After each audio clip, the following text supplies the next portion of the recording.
بسم اللہ الرحمن الرحیم۔ شروع کرتا ہوں اللہ کے نام سے جو بے انتہا مہربان نہایت رحم کرنے والے ہیں۔ عم يتساءلون عن النبأ العظیم الذي هم فيه مختلفون كلا سيعلمون ثم كلا سيعلمون ألم نجعل الأرض مهادا والجبال أوتادا وخلقناكم أزواجا وجعلنا نومكم سباتا وجعلنا الليل لباسا وجعلنا النهار معاشا وبنينا فوقكم سبعا شدادا وجعلنا سراجا وهاجا وأنزلنا من المعصرات ماء ثجاجا لنخرج به حبا ونباتا وجنات الفافا۔ یہ لوگ کس چیز کی پوچھ گچھ کرتے ہیں؟ اس بڑی خبر کی جس میں یہ مختلف ہیں۔ یقیناً یہ ابھی جان لیں گے اور بالیقین انہیں بہت جلد معلوم ہو جائے گا۔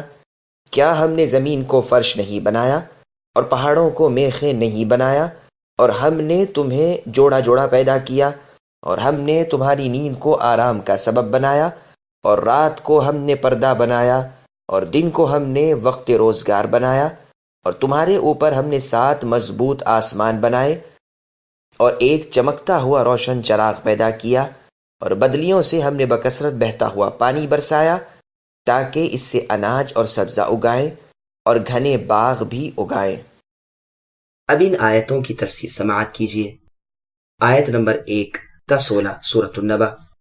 قیامت یقیناً آئے گی۔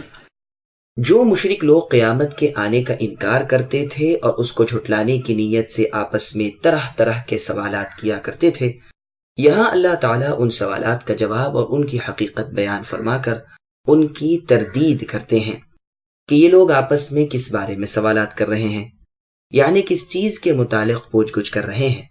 کیا قیامت کے بارے میں پوچھ گچھ کر رہے ہیں؟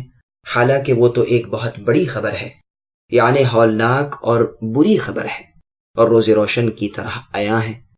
قتادہ اور ابن زید رحمہم اللہ نے اس نبأ عظیم یعنی بہت بڑی خبر سے مرنے کے بعد دوبارہ جی اٹھنا مراد لیا ہے، مگر مجاہد رحمہ اللہ کہتے ہیں کہ اس سے قرآن مراد ہے۔ لیکن پہلی بات یعنی مرنے کے بعد دوبارہ جی اٹھنا ہی صحیح معلوم ہوتی ہے کہ اس سے مرنے کے بعد دوبارہ جی اٹھنا مراد ہے۔ پھر اس آیت الذی ہم فیہ مختلفون، جس میں یہ لوگ آپس میں اختلاف رکھتے ہیں، میں جس اختلاف کا ذکر ہے وہ یہ ہے کہ لوگ اس بارے میں 2 مختلف محاذوں پر ہیں۔ ایک تو اس کو مانتے ہیں کہ وہ ہو کر رہے گی، اور دوسرے اس کو نہیں مانتے۔ پھر اللہ تعالیٰ ان منکرین قیامت کو دھمکاتے ہوئے فرماتے ہیں کہ یقیناً ان کو اس کی حقیقت بہت جلد معلوم ہو جائے گی، بہت جلد تو کیا بلکہ ابھی معلوم ہو جائے گی۔ ان کو اللہ تعالیٰ نے یہ بہت سخت دھمکی اور وعید سنائی ہے۔ پھر اللہ تعالیٰ اپنی عجیب و غریب مخلوقات کی باریکیاں بتلا کر اپنی عظیم الشان قدرت کی نشانیاں بیان فرماتے ہیں، جن سے ثابت ہو جاتا ہے کہ جب اللہ تعالیٰ ایسی ایسی چیزیں بغیر کسی نمونہ کے اول یعنی پہلی مرتبہ پیدا کر سکتے ہیں تو کیا ان کو دوبارہ پیدا نہیں کر سکتے؟ یقیناً کر سکتے ہیں۔ اللہ تعالیٰ نے زمین بنائی، چنانچہ اللہ تعالیٰ فرماتے ہیں کہ کیا ہم نے زمین کو تمہارے لیے فرش اور بچھونا نہیں بنایا، یعنی تمام مخلوق کے لیے اس کو ہموار کر کے نہیں بچھا دیا، اس طرح کہ وہ تمہارے آگے پست اور فرمانبردار ہے، بغیر کسی ہلنے جلنے کے خاموشی کے ساتھ جمی ہوئی پڑی ہے، اور پہاڑوں کو اس کی میخیں بنایا ہے، یعنی ان کو اس کی میخیں بنا کر اس میں گاڑ دیا ہے تاکہ وہ ان سے جمی اور تھمی رہے، اور پہلے کی طرح ہلے جلے نہیں اور اپنے اوپر بسی ہوئی مخلوق کو پریشان نہ کرے۔ اللہ نے انسان کو جوڑا جوڑا بنایا، پھر فرمایا کہ اس کے بعد اپنے آپ کو دیکھو کہ ہم نے تم کو جوڑا جوڑا بنا کر پیدا کیا ہے، یعنی نر و مادہ اور مرد و عورت، جو آپس میں ایک دوسرے سے متمتع یعنی لطف اندوز ہو کر اپنی خواہش پوری کرتے ہیں، اور اس طرح ان کی نسل بڑھتی رہتی ہے۔ جیسے ایک اور جگہ فرماتے ہیں کہ وَمِنْ آيَاتِهِ أَنْ خَلَقَ لَكُم مِّنْ أَنفُسِكُمْ أَزْوَاجًا الآیات، یعنی اللہ تعالیٰ کی نشانیوں میں سے ایک یہ ہے کہ اللہ نے خود تمہیں میں سے تمہارے جوڑے پیدا کیے تاکہ تم ان سے سکون حاصل کرو۔ اللہ نے اپنی مہربانی سے تم میں آپس میں محبت اور رحم ڈال دیا۔ پھر آگے فرماتے ہیں، ہم نے تمہاری نیند کو حرکت کے کٹ جانے کا سبب بنایا تاکہ آرام اور اطمینان حاصل کر لو اور دن بھر کی تھکان، کسل اور ماندگی دور ہو جائے۔ اسی معنی کی ایک اور آیت سورہ فرقان میں گزر چکی ہے۔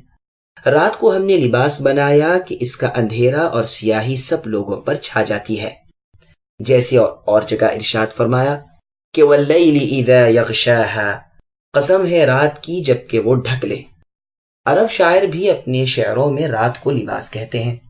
قتادہ رحمہ اللہ نے فرمایا ہے کہ رات سکون کا باعث بن جاتی ہے، اور برخلاف رات کے دن کو ہم نے روشن اجالے والا اور اندھیرے بغیر کا بنایا تاکہ تم کام دھندا اس میں کر سکو، جا آ سکو، بیوپار تجارت لین دین کر سکو اور اپنی روزیاں اور رزق حاصل کر سکو۔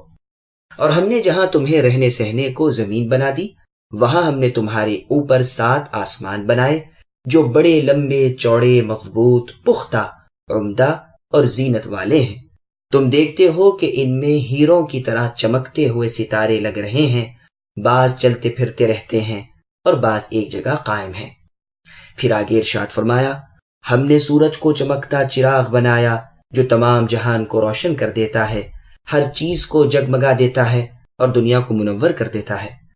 اور دیکھو کہ ہم نے پانی کی بھری بدلیوں یعنی بادلوں سے بکثرت پانی برسایا۔ ابن عباس رضی اللہ عنہما فرماتے ہیں کہ ہوائیں چلتی ہیں، ادھر سے ادھر بادلوں کو لے جاتی ہیں اور پھر ان بادلوں سے خوب بارش برستی ہے اور زمین کو سیراب کرتی ہے۔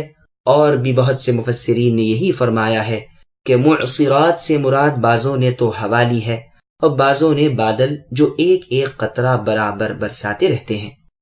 مرأۃ معصرۃ، عرب میں اس عورت کو کہتے ہیں جس کے حیض کا زمانہ بالکل قریب آ گیا ہو لیکن اب تک حیض جاری نہ ہوا ہو۔ حسن اور قتادہ رحمہم اللہ نے فرمایا ہے معصرات سے مراد آسمان ہے، لیکن یہ قول غریب ہے۔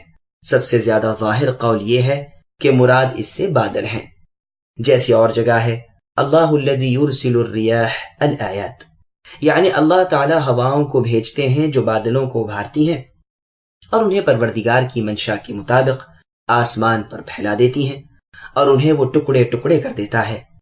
پھر تم دیکھتے ہو کہ ان کے درمیان سے پانی نکلتا ہے۔ سجاجن کے معنی خوب لگاتار بہنے کے ہیں، جو بکثرت بہ رہا ہو اور خوب برس رہا ہو۔ اس آیت میں بھی مراد یہی ہے کہ پانی ابر سے بکثرت برابر بے روک برستا ہی رہتا ہے، واللہ اعلم۔ پھر ہم اس پانی سے جو پاک و صاف بابرکت نفع بخش ہے اناج اور دانے پیدا کرتے ہیں جو انسان حیوان سب کے کھانے میں آتے ہیں، اور سبزیاں اگاتے ہیں جو تر و تازہ کھائی جاتی ہیں، اور اناج کھلیان میں رکھا جاتا ہے پھر کھایا جاتا ہے، اور باغات اس پانی سے پھلتے پھولتے ہیں اور قسم قسم کے ذائقوں، رنگوں، خوشبوؤں والے میوے اور پھل پھول ان سے پیدا ہوتے ہیں، گو کہ زمین کے ایک ہی ٹکڑے پر وہ ملے جلے ہیں۔ الفافن کے معنی جمع کے ہیں، اور جگہ ہے وَفِي الْأَرْضِ قِطَعٌ مُتَجَاوِرَاتٌ الآیات، یعنی زمین میں مختلف ٹکڑے ہیں جو آپس میں ملے جلے ہیں، اور انگور کے درخت ہیں، بعض شاخدار بعض بغیر زیادہ شاخوں کے، اور وہ سب ایک ہی پانی سے سیراب کیے جاتے ہیں، اور ہم ایک سے ایک کو میوے میں زیادہ کرتے ہیں، یقیناً عقل مندوں کے لیے اس میں نشانیاں ہیں۔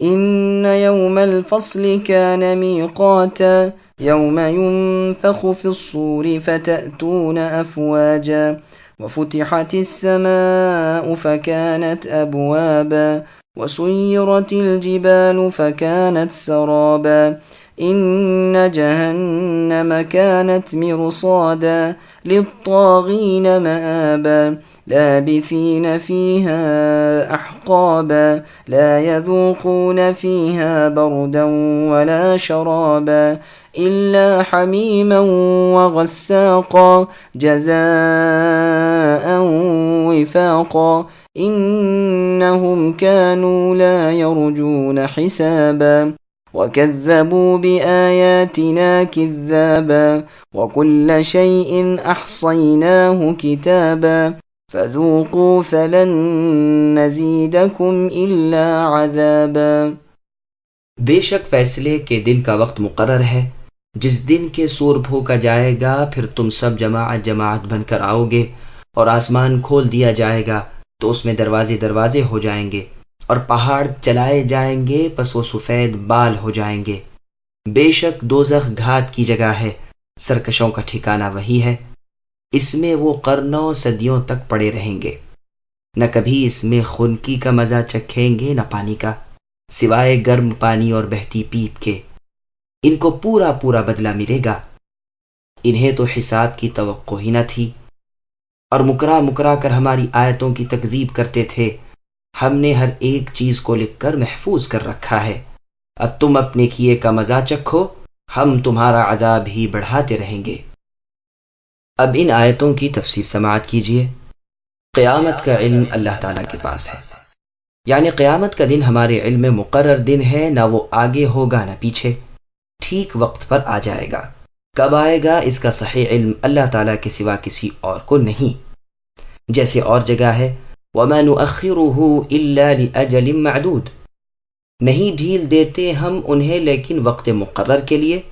اس دن سور میں پھونک ماری جائے گی اور لوگ جماعتیں جماعتیں بن کر آئیں گے، ہر امت اپنے اپنے نبی کے ساتھ الگ الگ ہوگی۔ جیسے فرمایا یوم ندعو کل اناس بامامہم، جس دن ہم تمام لوگوں کو ان کے اماموں سمیت بلائیں گے۔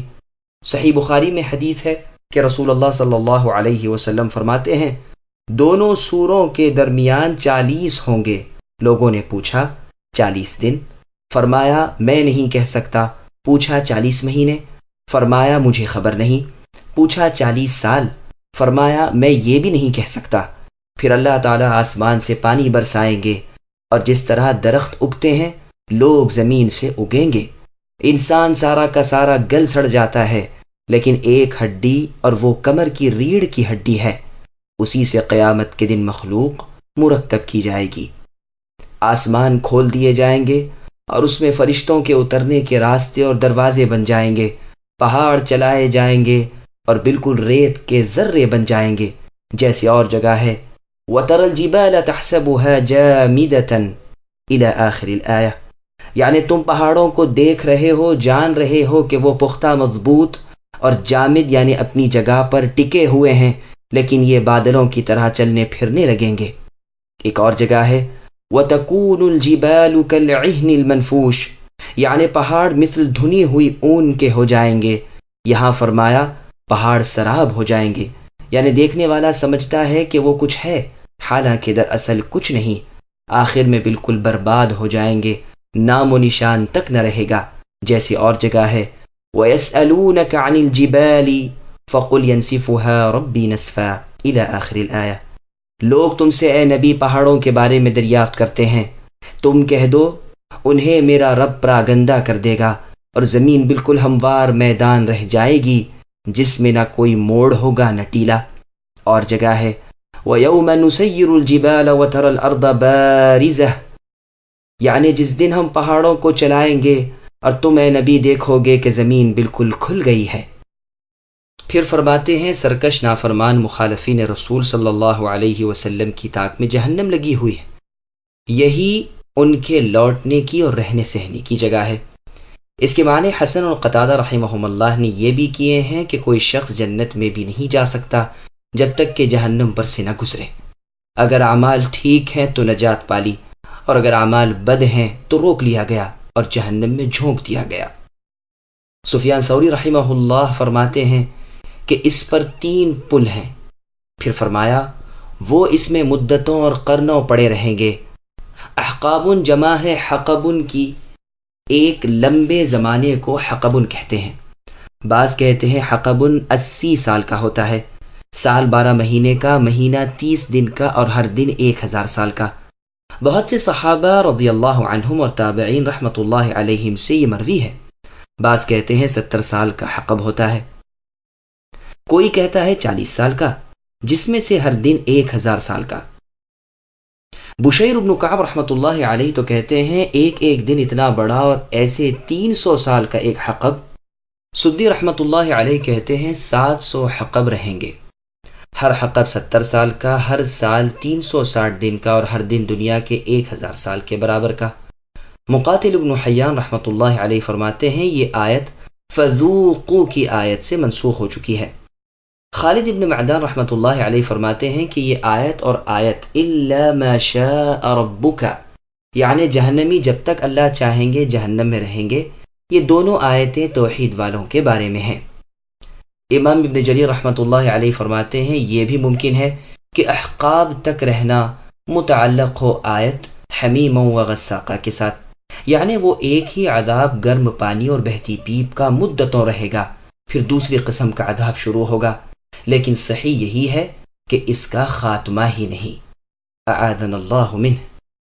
حسن رحمہ اللہ تعالی سے جب یہ سوال ہوا تو کہا کہ احقاب سے مراد ہمیشہ جہنم میں رہنا ہے، لیکن حقب کہتے ہیں 70 سال کو، جس کا ہر دن دنیا کے 1000 سال کے برابر ہوتا ہے۔ قتادہ رحمۃ اللہ علیہ فرماتے ہیں کہ احقاب کبھی ختم نہیں ہوتے، ایک حقب ختم ہوا دوسرا شروع ہو گیا۔ ان احقاب کی صحیح مدت کا اندازہ صرف اللہ تعالیٰ ہی کو ہے۔ ہاں یہ ہم نے سنا ہے کہ ایک حقب 80 سال کا، ایک سال 360 دن کا، ہر دن دنیا کے 1000 سال کا۔ ان دوزخیوں کو نہ تو کلیجے کی ٹھنڈک نصیب ہوگی، نہ کوئی اچھا پانی پینے کو ملے گا۔ ہاں ٹھنڈک کے بدلے گرم کھولتا ہوا پانی ملے گا، اور کھانے پینے کی چیز بہتی ہوئی پیپ ملے گی۔ حمیم اتنے سخت گرم کو کہتے ہیں جس کے بعد حرارت کا کوئی درجہ نہ ہو، اور غساق کہتے ہیں جہنمی لوگوں کے لہو، پیپ، پسینے، آنسوؤں اور زخموں سے بہے ہوئے خون، پیپ وغیرہ کو۔ اس گرم چیز کے مقابلے میں یہ اس قدر سرد ہوگی جو بجائے خود عذاب ہے اور بے حد بدبودار ہے۔ سورہ صاد میں غساق کی پوری تفسیر بیان ہو چکی ہے، اب یہاں دوبارہ اس کے بیان کی چندہ ضرورت نہیں۔ اللہ تعالیٰ اپنے فضل و کرم سے ہمیں اپنے کل عذابوں سے بچائے، آمین۔ بعضوں نے کہا ہے کہ بردن سے مراد نیند ہے۔ عرب شاعروں کے شعروں میں بھی بردن نیند کے معنی میں پایا جاتا ہے۔ پھر فرمایا کہ ان کے اعمال کا پورا پورا بدلہ ہے۔ ان کی بدعمالیاں بھی تو دیکھو کہ ان کا عقیدہ تھا کہ حساب کا کوئی دن آنے ہی کا نہیں۔ ہم نے جو دلیلیں اپنے نبی صلی اللہ علیہ وسلم پر نازل فرمائی تھیں یہ ان سب کو جھٹلاتے تھے۔ کذاب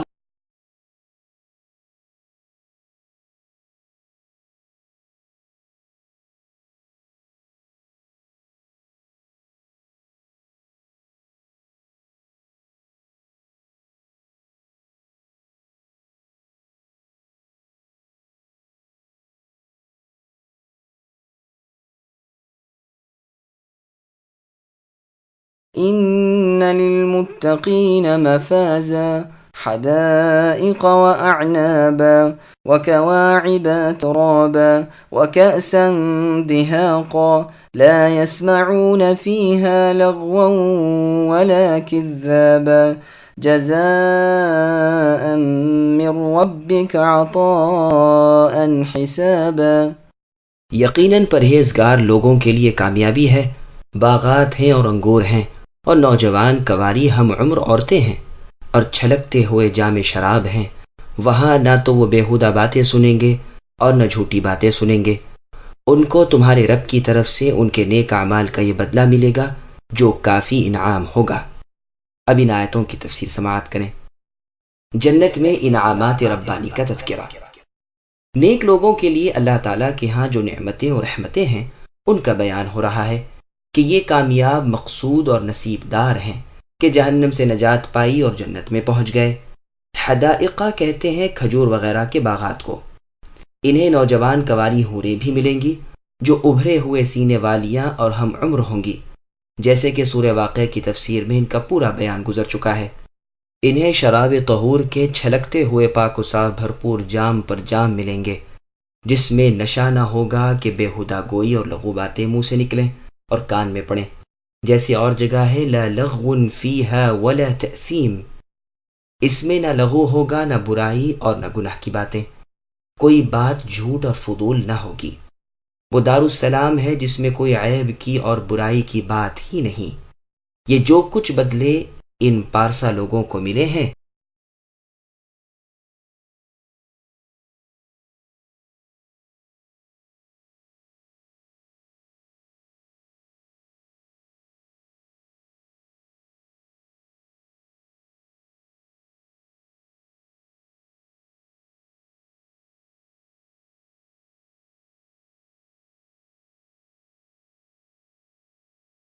رب السماوات والأرض وما بينهما الرحمن لا يملكون منه خطابا يوم يقوم الروح والملائكة صفا لا يتكلمون إلا من أذن له الرحمن وقال صوابا ذلك اليوم الحق فمن شاء اتخذ إلى ربه مآبا إنا أنذرناكم عذابا قريبا يوم ينظر المرء ما قدمت يداه ويقول الكافر يا ليتني كنت ترابا۔ اس رب کی طرف سے ملے گا جو کہ آسمانوں کا اور زمین کا اور جو کچھ ان کے درمیان ہے ان کے پروردگار ہیں اور بڑی بخشش کرنے والے ہیں۔ کسی کو اللہ سے بات چیت کرنے کا اختیار نہیں ہوگا۔ جس دن روح اور فرشتے صفے باندھ کر کھڑے ہوں گے تو کوئی کلام نہ کر سکے گا مگر جسے رحمان اجازت دے دے اور وہ ٹھیک بات زبان سے نکالے۔ یہ دن حق ہے، اب جو چاہے اپنے رب کے پاس نیک اعمال کر کے ٹھکانہ بنا لے۔ ہم نے تمہیں عن قریب آنے والے عذاب سے ڈرایا اور چوکنا کر دیا ہے، جس دن انسان اپنے ہاتھوں کی ہوئی کمائی کو دیکھ لے گا اور کافر کہے گا کہ کاش میں مٹی بن جاتا۔ سامعین، اب آپ ان آیتوں کی تفسیر سماعت کریں۔ روز قیامت بغیر اجازت کوئی بول نہ سکے گا۔ اللہ تعالیٰ اپنی عظمت و جلال کی خبر دے رہے ہیں کہ آسمان و زمین اور ان کے درمیان کی تمام مخلوق کے پالنے پوسنے والے وہی ہیں۔ وہ رحمان ہیں جس کے رحم نے تمام چیزوں کو گھیر لیا ہے۔ جب تک ان کی اجازت نہ ہو کوئی ان کے سامنے لب نہیں ہلا سکتا۔ جیسے اور جگہ ہے من ذا الذی یشفع عندہ الا باذنہ، یعنی کون ہے جو اللہ کی اجازت کے بغیر ان کے سامنے سفارش لے جا سکے۔ اور جگہ ارشاد ہے یوم یأتی لا تکلم نفس الا باذنہ، جس دن وہ وقت آ جائے گا کہ کوئی بھی بلا اجازت اللہ سے بات نہ کر سکے گا۔ روح سے مراد یا تو تمام انسانوں کی روحیں ہیں یا تمام انسان خود مراد ہیں، یا ایک قسم کی خاص مخلوق ہے جو انسانوں کسی صورتوں والے ہیں، کھاتے پیتے ہیں، نہ وہ فرشتے ہیں نہ انسان، یا مراد جبریل علیہ السلام ہیں۔ جبریل علیہ السلام کو اور جگہ بھی روح کہا گیا ہے۔ ارشاد ہے نزل به الروح الامین الی آخر الآیہ، اسے امانت دار روح نے آپ کے دل پر اے نبی اتارا ہے تاکہ آپ ڈرانے والے بن جائیں۔ یہاں مراد روح سے یقیناً جبریل علیہ السلام ہے۔ مقاتل ابن حیان رحمہ اللہ فرماتے ہیں کہ تمام فرشتوں سے بزرگ اور اللہ تعالیٰ سے بہت ہی نزدیک اور وحی لے کر آنے والے یہی ہیں، یا مراد روح سے قرآن ہے۔ اس کی دلیل میں یہ آیت پیش کی جا سکتی ہے۔ اللہ کا فرمان ہے وَكَذَلِكَ أَوْحَيْنَا إِلَيْكَ رُوحًا مِّنْ أَمْرِنَا، یعنی ہم نے اپنے حکم سے آپ کی طرف اے نبی روح اتاری۔ یہاں روح سے مراد قرآن ہے۔ چھٹا قول یہ ہے کہ یہ ایک فرشتہ ہے جو تمام مخلوق کے برابر ہے۔ ابن عباس رضی اللہ عنہما فرماتے ہیں کہ یہ فرشتہ تمام فرشتوں سے بہت بڑا ہے۔ ابن مسعود رضی اللہ عنہ فرماتے ہیں کہ یہ روح نامی فرشتہ چوتھے آسمان میں ہے، تمام آسمانوں، کل پہاڑوں اور سب فرشتوں سے بڑا ہے۔ ہر دن 12,000 تسبیحیں پڑھتا ہے، ہر تسبیح سے ایک فرشتہ پیدا ہوتا ہے۔ قیامت کے دن اکیلا وہی ایک صفت بن کر آئے گا، لیکن یہ قول بہت ہی غریب ہے، واللہ اعلم۔ امام ابن جریر رحمۃ اللہ علیہ نے یہ سب اقوال وارد کیے ہیں لیکن کوئی فیصلہ نہیں کیا۔ میرے نزدیک تو ان تمام اقوال سے بہتر قول یہ ہے کہ یہاں روح سے مراد کل انسان ہے، واللہ اعلم۔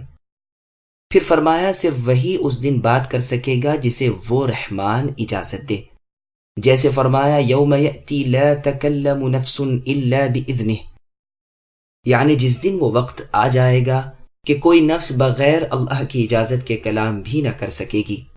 صحیح حدیث میں بھی ہے کہ اس دن سوائے رسولوں کے اور کوئی بات نہ کر سکے گا۔ پھر فرمایا کہ اس کی بات بھی ٹھیک ٹھاک ہو، سب سے زیادہ حق بات لا الہ الا اللہ ہے۔ پھر فرمایا کہ یہ دن حق ہے، یقیناً آنے والا ہے، جو چاہے اپنے رب تعالیٰ کے پاس لوٹنے کی جگہ اور وہ راستہ بنا لے جس پر چل کر وہ اللہ کے پاس سیدھا جا پہنچے۔ ہم نے تمہیں بالکل قریب آئی ہوئی آفت سے آگاہ کر دیا ہے، آنے والی چیز کو تو آئی ہوئی سمجھنا چاہیے۔ اس دن نئے پرانے، چھوٹے بڑے، اچھے برے، تمام اعمال انسان کے سامنے ہوں گے، جیسے فرمایا وَوَجَدُوا مَا عَمِلُوا حَاضِرًا، کہ جو کچھ کیا ہوگا اسے اپنے سامنے پالیں گے۔ اور جگہ ہے يُنَبَّأُ الْإِنسَانُ يَوْمَئِذٍ بِمَا قَدَّمَ وَأَخَّرَ، ہر انسان کو اس کے اگلے پچھلے اعمال سے متنبہ کیا جائے گا۔ اس دن کافر آرزو کرے گا کہ کاش وہ مٹی ہوتا، پیدا ہی نہ کیا جاتا، وجود میں ہی نہ آتا۔ اللہ تعالیٰ کے عذابوں کو آنکھ سے دیکھ لے گا، اپنی بدکاریاں سامنے ہوں گی جو پاک فرشتوں کے منصف ہاتھوں کی لکھی ہوئی ہیں۔ بس ایک معنی تو یہ ہوئے کہ دنیا میں ہی مٹی ہونے کی یعنی پیدا نہ ہونے کی آرزو کرے گا، دوسرے معنی یہ ہیں کہ جب جانوروں کا فیصلہ ہوگا اور ان کے قصاص دلوائے جائیں گے، یہاں تک کہ اگر بے سینگ والی بکری کو اگر سینگ والی بکری نے مارا ہوگا تو اس سے بھی بدلہ دلوایا جائے گا۔ پھر ان سے کہا